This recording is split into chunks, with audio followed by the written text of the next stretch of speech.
السلام علیکم۔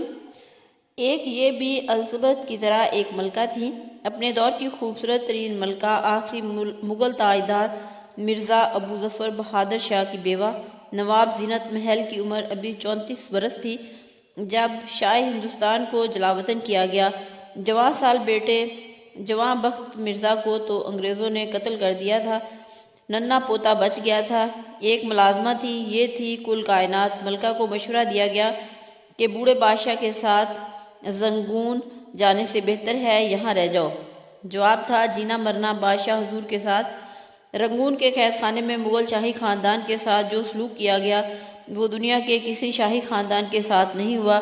10 برس اس تنگ و تاریک گیراج میں گزارے، حسن جوانی سب ملیا میٹ ہو گئے۔ اپنے سامنے اپنے پوتے کو دم توڑتے دیکھا۔ انگریز کمشنر ڈیوس نے دوائی تک پہنچنے نہیں دی۔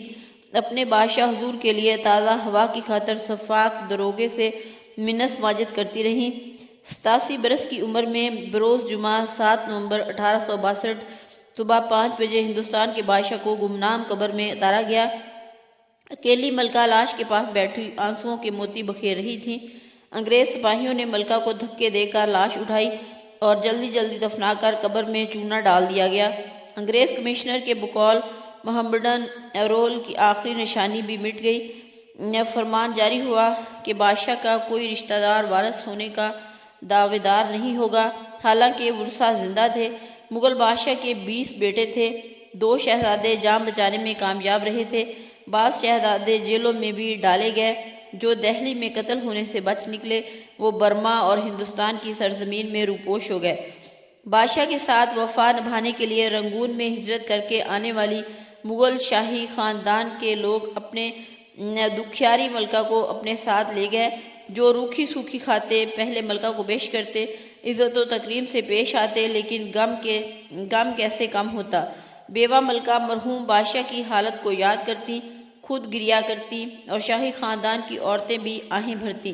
اسی عالم حزن میں 63 برس کی عمر میں وفات پائی۔ برما کے مسلمانوں نے ملکہ کو بھی بادشاہ حضور کے پہلو میں دفنا دیا۔ بعد ازاں چندہ جمع کر کے درگاہ بنا دی گئی۔ آغاز بھی وفا انجام بھی وفا، کہتے ہیں کہ اس درگاہ پر ہر وقت قرآن کی تلاوت ہوتی رہتی ہے۔ بادشاہ حضور اور ملکہ زینت محل کی مغفرت کی دعائیں مانگی جاتی ہیں۔ مغل ملکہ کے ساتھ یہ سلوک برطانوی ملکہ وکٹوریہ کے دور میں ہوا۔ برطانوی ملکہ اور مغل ملکہ دونوں کی شادی 1840 میں ہوئی تھی۔ ملکہ وکٹوریہ شاہی کروفٹ کے ساتھ وہ زیورات پہنتی تھیں جو ملکہ زینت محل کو شادی کے وقت بادشاہ سلامت نے تحفے میں دیے تھے، جنہیں 1857 میں لال قلعہ کی لوٹ مار کے دوران انگریز فوجیوں نے ملکہ زینت محل سے چھینا تھا۔